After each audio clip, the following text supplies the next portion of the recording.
28 থেকে 48 বডি পর্যন্ত কিভাবে সন্ধ্যা গলার ডিজাইন কাটিং ও সেলাই করবেন এই ভিডিওতে একদম সহজ নিয়মে দেখিয়ে দিব। প্রথমে একটি টিসি বক্রম দুই ভাঁজে সমান করে ভাঁজ করবেন। এরপর উপরের থেকে গলার লম্বার মাপ দিতে হবে 6.5 ইঞ্চি। তো 6.5 ইঞ্চিতে এভাবে চিহ্ন করবেন। এরপর আড়ের মাপ দিবেন 3.5 ইঞ্চি। স্ক্রিনে যে মাপটা দেখতে পাচ্ছেন 28 থেকে 48 বডি পর্যন্ত গলার লম্বা এবং আড়ের মাপ দিয়ে চারকোনা এই বক্সটা তৈরি করে নিতে হবে। তো আপনি যদি এখন ব্যস্ত থাকেন ভিডিওটি আপনার ফেসবুকে শেয়ার করে রাখুন। এখন হচ্ছে এই বক্সের ভিতর ডিজাইন করার জন্য এই কোণার থেকে 1 ইঞ্চি নেবেন।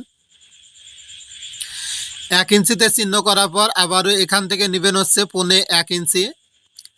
এখন একটা স্কেল নেবেন, স্কেলটা এখানে বসিয়ে এই কোণা পর্যন্ত এভাবে দাগ করবেন। এভাবে যখন দাগ করা হয়ে যাবে এখন এখান থেকে আবারও 1 ইঞ্চি নেবেন। এখন একটা স্কেল নেবেন, স্কেলটা এখানে বসিয়ে সুন্দর করে এভাবে দাগ টেনে দিবেন। এভাবে যখন দাগ টানা হয়ে যাবে আবারও এখান থেকে 1 ইঞ্চি উপরের দিকে নেবেন। এভাবে যখন চিহ্ন করা হয়ে যাবে এখন স্কেল বসিয়ে সুন্দর করে এভাবে দাগ টেনে দিবেন। এভাবে যখন দাগ টানা হয়ে যাবে এখন আবারও এইখানে সুন্দর করে মিল করে দিবেন। এখন হচ্ছে আর একটু ডিজাইন বাড়ানোর জন্য এভাবে সুন্দর করে 2 ইঞ্চিতে একটা চিহ্ন করে নেবেন। ভিতরের দিকে 1.5 ইঞ্চিতে একটা চিহ্ন করবেন। এখন হচ্ছে আমার হাতের দিকে একটু খেয়াল করে দেখুন, আমি যেভাবে ডিজাইনটা এখানে আর্ট করে নিচ্ছি ঠিক এইভাবে সুন্দর করে এই ডিজাইনটা এখানে আর্ট করে নিতে হবে। তো দাগটা হচ্ছে এখানে সুন্দর করে মিল করে দিবেন। এভাবে যখন হয়ে যাবে এখন হচ্ছে এখান থেকে 1 ইঞ্চি সেলাই করার জন্য বাড়তি বক্রম ডট ডট করে দাগ করে নেবেন। এরপর এই দাগ অনুযায়ী গলার ডিজাইনটি কাটিং করে নিতে হবে।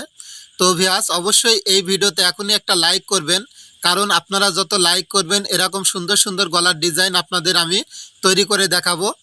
আর ভিডিওটি আপনাদের ফেসবুকে শেয়ার করে রাখবেন পরবর্তীতে দেখে দেখে তৈরি করার জন্য। তো গলাটা সেলাই করার জন্য প্রথমে একটা বাড়তি কাপড়ের পর গলাটা বসিয়ে সুন্দর করে গলার উপর দিয়ে চাপ সেলাই করে গলার বক্রমটা এখানে কাপড়ের সাথে বসিয়ে নিতে হবে।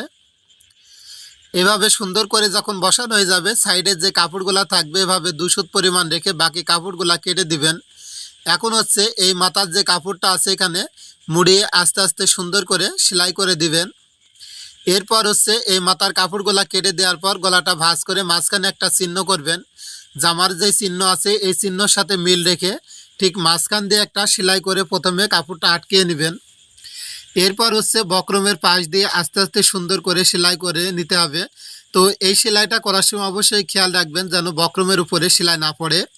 বক্রমের উপরে সেলাই পড়লে গলাটা ফিনিশিং করতে পারবেন না। তো এইভাবে হচ্ছে আস্তে আস্তে বক্রমের পাশ দিয়ে এভাবে সেলাই করে নেবেন। এখন হচ্ছে ভিতরে যে কাপড়গুলো আছে এভাবে 2 সুত পরিমাণ কাপড় রেখে বাকি কাপড়গুলা কেটে ফেলে দিতে হবে।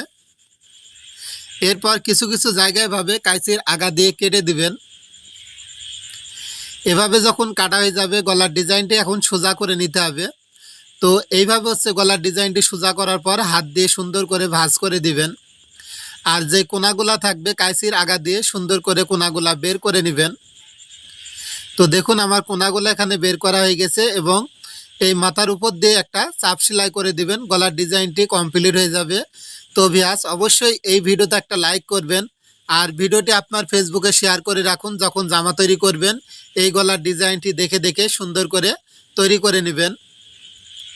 তো দেখুন গলার ডিজাইনটি কেমন হয়েছে অবশ্যই কমেন্ট করে জানাবেন। আর আপনি কোন জেলার থেকে ভিডিওটি দেখলেন আপনার জেলার নামটি লিখে কমেন্ট করবেন।